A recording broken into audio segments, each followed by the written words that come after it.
I want to thank you both for taking the time to join me on this segment. Thank you. Absolute pleasure. It's great reconnecting with you both, and to reintroduce you to the rest of the viewers out there. Again, we have Alexandra Gomez and Federico Mallet. Very soft on that one. They are actors, writers, co-producers of a great up-and-coming production company called Quemocion. And with that, I would like to go into the whole interview, basically just ask you, run it out of questions. I'm sure a lot of our audience wants to know more about you too. And to start, I want to know that, we already talked about where we know each other from theater. Now, I'm quite familiar with the lengths of what you've gone towards reaching your creative edge, both of you. But can you tell the viewers, what personal techniques have you adopted to prepare for your roles? Wow, that's wow. Go deep. We go right to it. Fede, do you want to take this, or do you want, I can Sure. also. There are multiple things that I always like to do. I always like to do like a breakdown of who, what, where kind of thing with stakes, objectives. But what I most like to do with a script is take each line and write down the subtext for each line. Because I'm a sucker for subtext. Right. My favorite writing is when it's all subtext. So if that's not the case for a certain script, I try to make it the case that the subtext can really come to light. Like I'm currently watching the Crown season 4, and it's fine writing because it's all subtext for me. It's more about what's not being said, more about than what the lines are. So that's a big one for me. And I also try if I rehearse with a scene partner to take the scene and turn it into a lot of different genres. Like we'll turn it into a musical, into a drama, into a sitcom, like whatever, so that you're prepared to really be in that moment, and just like wherever the director and the moment takes you, ready for all the scenarios that could possibly happen. It's just a fun exercise that I like to do. So I'd say those are some of the things I like to do. Oh, cool. And Alex? Yeah, great. That was a great, thorough response, Federico. And I think as far as like locking into a character, I think I really just like reading the words as much as possible, just over and over and over again, and seeing what the words are literally saying. Apart from that, I have found that like when I'm in rehearsal or when I'm performing, I don't like to think a whole lot. I think that just like looking at the text, like having opinions and interpretations of what that text means, but ultimately just kind of talking when I'm in the room with my scene partner. So it's kind of like an instantaneous register of like, all right, what just happened? These came out of my mouth, or this happened. It's like kind of like a certain. Yeah. I think it's because like I'm super analytical anyway. So I think anytime I can like perform, and then if I come off of performance being like, wait, what just happened? Then I'm sure it's good. Yeah. Because that means that I was fully present and relaxed and memorized. Yes. Hopefully. One of the most important parts, but I do it wrong a lot. Sometimes I forget. It's like, well, I have dance at this point in school. I like that, Alex, because I mean, they say, right, you do the work and then you completely forget about it. You let it go. And that's my favorite part, like I have found, is like just not even knowing what's going to happen when I get into that scene with that other person. It makes it very raw too. Like the audience would be able to see, is like, oh, okay, cool. This happened, and you actually feel that too. I think that's deep. Yeah, like humans are deep, like, so we don't need to do much to be deep. I feel like we go to fancy schools and such, and we have like vocabulary for our craft, but ultimately we have everything we need to do the acting job, because we're people with feelings, and that's it. Like that's what all characters are. Agreed. And Alex, you remind me of you went all Anthony Hopkins and Michael Fassbender on us, that they read the script like 300 times or something like that. You know that? Like, yes, which I definitely did not do for Club Silence. In the play that we were all in, there were so many rehearsals where there were a couple of rehearsals where Federico would be like, what did you do? Like, why didn't you? I do love working with you, Fed, especially like the camaraderie is like, we definitely embody the characters on that one. It's like, oh, we thought really deep into it. It's like, you know what? Our characters probably do this. I'm going to go first just because this is the way our character feels that one. I always love working that way with you too, which is always fun. Yeah, but what do you, Paul? What's your deal when preparing for a character? What's my deal? My deal is it's a little bit mix of that one. When I read into it, I do go into the context, but it's just I try to really imagine myself in the scene every time I'm reading through it, and then I go through probably 2 or 3 different renditions and I really look into the mirror, and then I try to see if I kind of project that self to myself. So if it's supposed to be like and because at the same time, I'm very self-conscious about how I look a lot of times. So then the more I force myself to say is like, oh, am I doing this type of face? Am I enhancing certain ways? Because we all know that sometimes it's not just always about how you feel, but it's how you present. So when I went into more darker roles, I've learned more so to do more of this, that this is more menacing for me. Whereas like, I'm really more lighthearted and weird and kind of a silly guy. So I go into that when I'm trying to kind of form a character. It's about like putting all those elements together and really kind of a big bunch of Lego blocks together, to be honest. Yeah. Do you two have recurring nightmares about being backstage, not knowing what show you're on? Every even during the show, like five seconds into it, it's like, oh crap, I'm supposed to come right out. All right. Are we doing? Yeah. Definitely have nightmares about like being in a play and not knowing any of my lines, for sure. Yeah. Recurring one for actors, I think. Yeah. So this one, I like to go put, aside from like deep stuff, I like to, put things in that make people show their impressions, thoughts, and weird things. So I have to ask, Gael Garcia Bernal or Benicio del Toro? We have a question for you. Yes. How did you come up with those two to put them against one another, like celebrity deathmatch, like 90s reference? Because I love them. I love both of them. They're both great. We're talking as actors, as what? And whatever influence that you find more prominent to yourself. So that's why this is more of a personal interpretation, because I can't just say it's like, oh, from this film, from this thing, from what modality they've done. It's basically how you highlight them in your hearts, your minds, and however is relevant to you. Right. Yeah, I really hit hard with this stuff. So yeah, it's not gonna let us get away so easily. No. Federico, I feel like you have a lot of thoughts. Don't I always? I feel we actually discussed that you made a great choice, because that's a tough, like, we both agree they're fantastic. We're both huge fans of both. I will say I'm biased because Gael, I know his personal history since he was a little boy in Mexico doing telenovelas. And then, I followed his career, which I cannot say for Benicio, even though I'm very familiar with his work.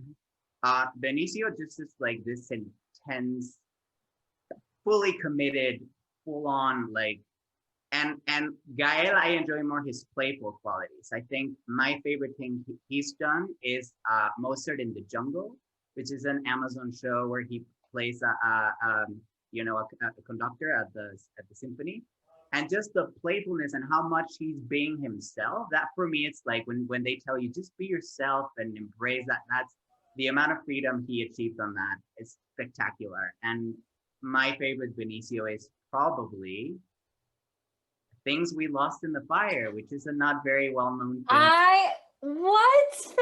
Like, I love him in that. Yes, with Halle Berry. Yes. If you make me choose, even though they're both like, and Benicio is just as good as it gets. He's right there with like actors like Javier Bardem for me, and But I will choose Gael. I will. Yes. Yeah, Just for I think for all the reasons you laid out, even though Gael is like such a brilliant actor and like they both are, I think I'm gonna have to go with Benicio because that portrayal in Things We Lost in the Fire, like he's such a, if you haven't seen it, like the movie itself is pretty good. I think the performances are slightly better than the movie. And he's like this really troubled person, but he's also like really quirky, really like open-hearted, like vulnerable man. And it's a really interesting way of portraying this like really masculine vulnerability, I guess. It's really, really good. And I think I'm going to go with him also because I watched that movie and then I rewatched Sicario like within the same month. Mm. And I was like, this guy can act. Like this guy is similar to what you were saying about Gael, who's an amazing actor. But like, I think Benicio is like, he is himself in everything that he does. And that's why everything that he does is so interesting and specific and like kind of weird and kind of like nothing you've ever seen before, which I always really enjoy in actors. Very cool. Yeah. No. for you, For Paul. me, so my thoughts on this are basically like to me, and I know this is probably a weird contrast, but basically it's like in contrast of are you a Backstreet Boys fan or are you an NSYNC fan? Backstreet Boys. I'm an NSYNC fan, and that's why I like Gael. Gael to me is like the NSYNC versus the Backstreet Boys of like the depth that Benicio that has. Sometimes I do like the how do you say it feels lighter with Gael to me.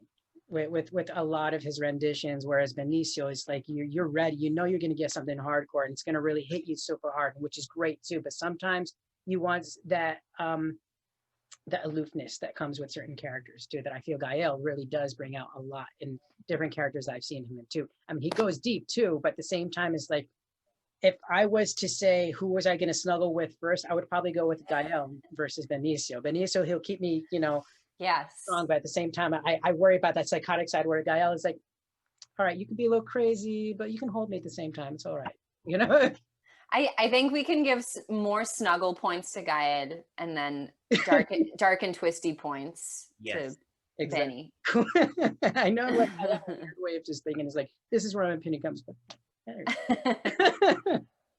Point out some for those watching who want to get more into Gael's work.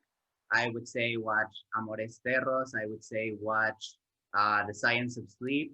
I would say watch Museo, and I would say watch La Mala Educación by Pedro Almodóvar. Oh, Maledición. Oh my God, that one is. Ooh. Yeah. And Paul, we wanna switch that question around. Oh yes. And include the ladies. So let's do a you prefer either or. We were thinking for everybody to know, and we know we're being like cliche, and there's certain people that always get that attention and the ultimate Latina kind of thing. We're thinking everybody knows Salma Hayek, right? And Jennifer Lopez. We could do that. There's like Rosario Dawson, who's like, I don't know. We'll just throw in something you really like about a strong Latina performance for the segment. I'm going a lot more into.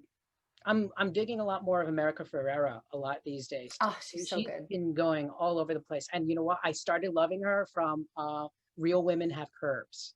That was and that was like phenomenal. It's like this young actress really blowing out in this one. I was just like really bowled over from that, and then seeing her even on Superstore. I don't know if she just discontinued that, or I don't know. I'm not going to spoil anything on, but she has really amazed me with a lot of her activity in the arts and everywhere else too. She's very outspoken as a woman, and I'm a very big fan of strong women and strong female characters too. Yeah, she really represents like a faction of Latina women, Latinx, and that is like pretty underrepresented. Like I think I agree with Real Women Have Curves, and then she was always my favorite of the Sisterhood of the Traveling Pants also.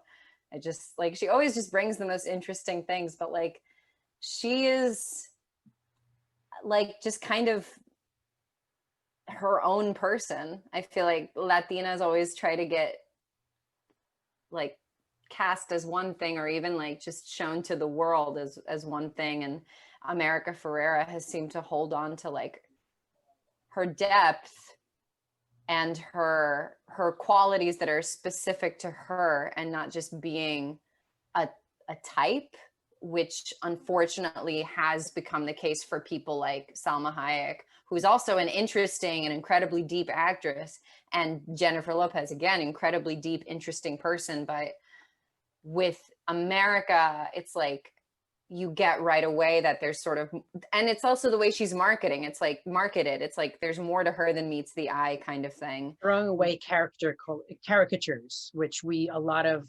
races have. Well, I feel like the other two get dismissed a lot as caricatures, even though they're really not, but they're sort of pigeonholed there. And America has never really fallen prey to that pigeonhole, I guess is what I'm trying to say. Please whether you're an actor or not, do yourself a favor and go watch the America Ferrera TED Talk. Great. She speaks about all of this, about her journey, about trying to fit into a system that would not have her, and how she took control over her own narrative.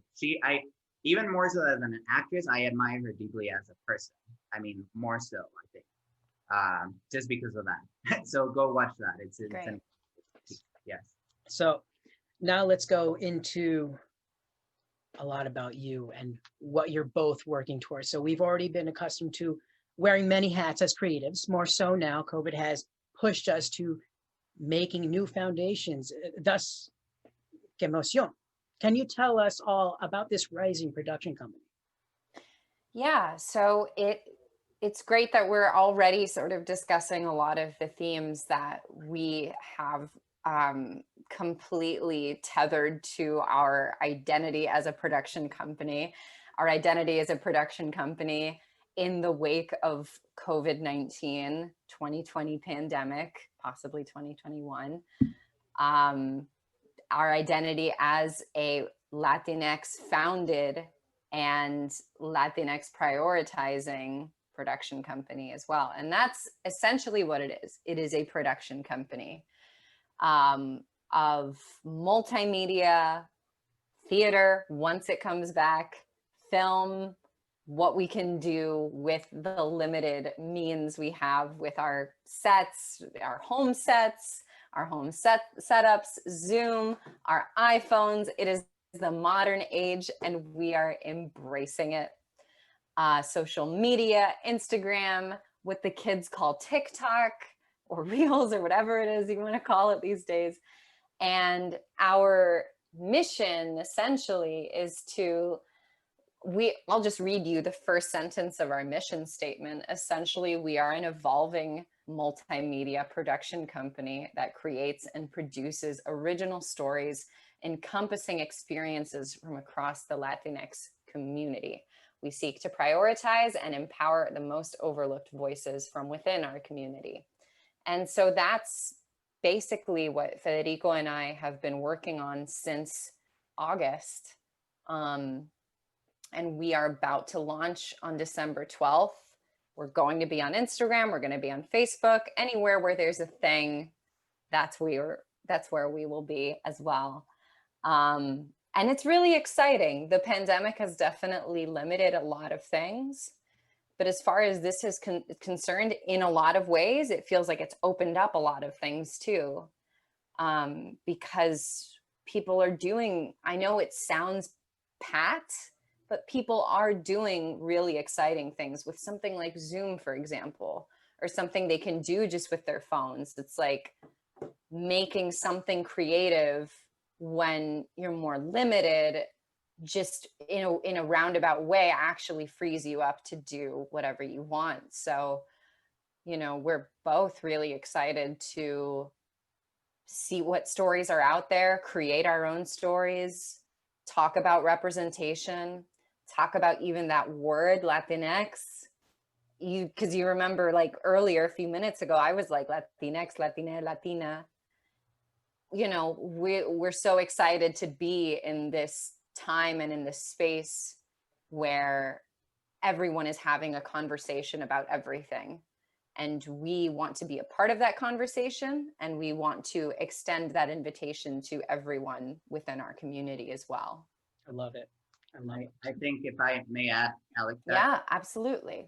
evolving in our mission statement, I think that's a key factor of it, that we want to normalize while we're having these important conversations. We want to normalize fucking up, you know, because people are afraid to engage because you're gonna get trolled, you're gonna get canceled, and it's just, we want to create a space where we need to get into these topics without the fear of fucking up and owning it, and we're gonna definitely mess up and say the wrong thing, and it's like we're figuring it out together, and we want the people to be able to do that and say like, yeah, we're all figuring it out together, you know. So the conversation aspect of it, it's going to be a huge part of it, social media wise. We really want to invite people to have this conversation, or these conversations, plural. Awesome. So, I mean, you know, with that in mind, I think it's only appropriate, especially since we'll kind of close this up with this, is basically, can you let us know what projects do you have coming up aside from like, you know, this induction for it all? And if you can kind of key it in with it, is like, what message do you have to give the viewers of this channel? And, you know, this is kind of like how it is, basically kind of a promotional thing. While you're talking about the projects, feel free to kind of put in whatever social media towards the end of that as well with that message too. So. Sure. Yeah, so we have a few things coming up. Yeah, official launch is going to be December 12th on Instagram at Quemocion. That's at QUEMOCION. Our website is going to be www.quemocion.com. We have a Facebook page called Quemocion. You are going to get all of those lovely handles, Paul. And yeah, we have our writers group. We're cooking up a lot of interesting things over there. Our first ball we sort of got rolling was this project called Los Muros. We're exploring all of the wall art that is in New York City, either by Latinx artists, art about Latinx icons, or something to that effect. So we're already speaking to some of these mural artists, you know, just murals you can find in Spanish Harlem, in Brooklyn, in Washington Heights. And there are actually new ones happening now in the wake of the pandemic. And we go and we do a segment on it. So whether that's a photo series, an interview in front of the mural. So that's Los Muros. And coming from this idea that for the last few years, the word muro has the wall, right, has acquired very specific connotations, and we want to take that and turn it around and say a wall can be a place for expression, for people to gather around and observe something, express, that also connects us, right? So we're talking to these artists so that they see how a wall can be a different thing from what we've been hearing. A wall can bring people together, and people come around walls to look at art and to talk about art and to share their experiences and their commonalities and not their differences. So we're taking the wall back essentially, and it's ours, you know? So there's that. We have in the spirit of the new Selena series coming out on Netflix, and just more awareness of her. I still think she's underrated by mainstream media. I'm sure I'm not alone in thinking that. We are going to do, hopefully, a Selena week in our just first inaugural week or first couple of weeks.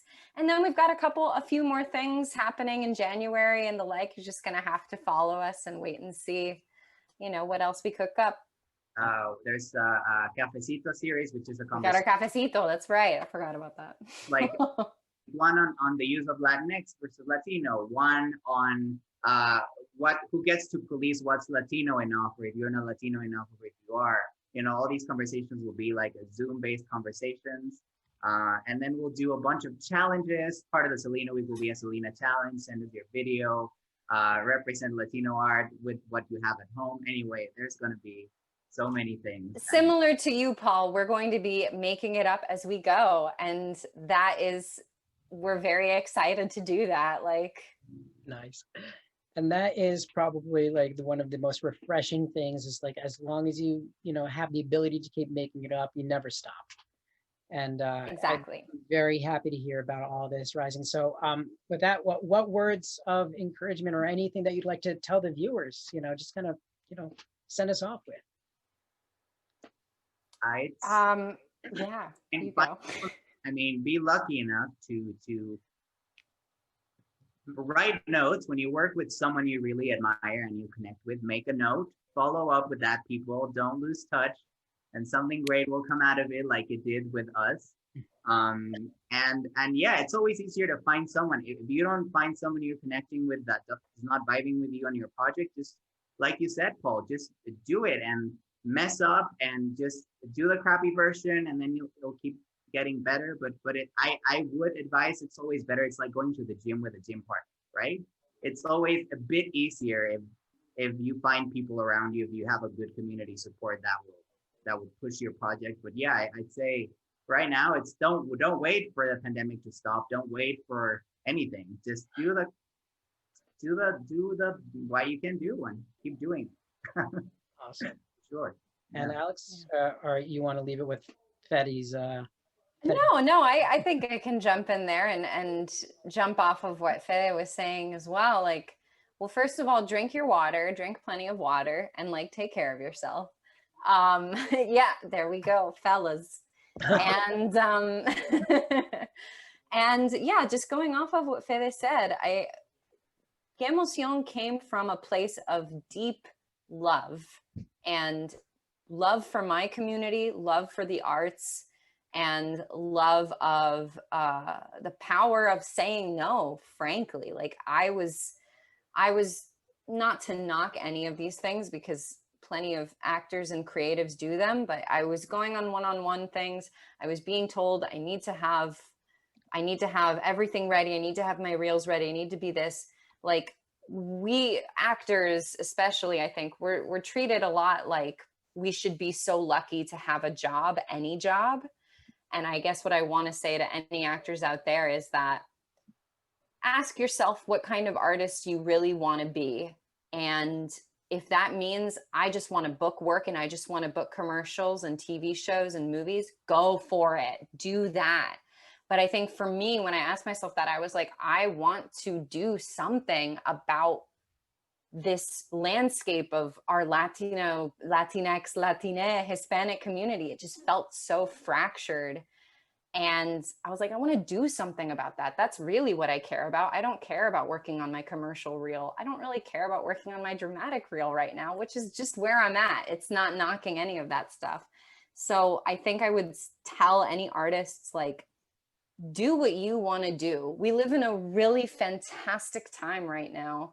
It's very difficult for a lot of people for a number of reasons. But for those of us who are just at home wondering what it is we should do with our time, like, the sky is the limit. You can talk to anyone around the world. You can reach out to that person you did an improv workshop with 4 years ago and say, what are you up to? It's essentially what happened with me and Federico. I was just like, I have this idea.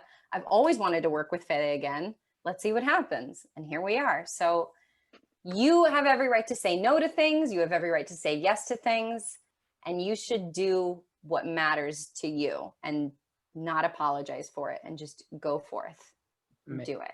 Amazing, powerful words. And both of you, again, thank you so much. It was an absolute pleasure. I'm sure the audience has certainly enjoyed our antics and definitely the powerful messages that we've had to bring here too. Again, Quemocion, Alexandra and Federico, amazing people. Definitely check out their stuff. Their links are going to be right below in the comment, right below in the info, and also whatever links I happen to kind of put here in post. But either way, links are going to be all around. Check them out. Thank you for joining us. Thank you, Alex and Fede. Thank you, Paul. This was so much fun, honestly. Like, would do this again for sure. Awesome. And who knows? I mean, I might have like repeat guests. We'll see how it goes too. But again, and thank you all viewers for, coming in, tuning in. This will not only be a whole big clip, but a whole, bunch of little clips to kind of separate it out for people who just want to see certain content. But either way, thank you for joining us. Feel free to comment below. Make sure to like, they say smash that like button. Subscribe. I definitely welcome a lot of comments. Anybody that's also creators that want to kind of get involved, feel free to contact me. I'm a relatively open-minded and welcome person. So either way, I love you all. Continue to like create. I don't have a proper send-off message, like I said, but again, continue to create. And you know, until the next time, you know, keep drawing, keep your spirits up, and stay healthy. Oh. Keep yawning. Keep yawning. Boy. Bye.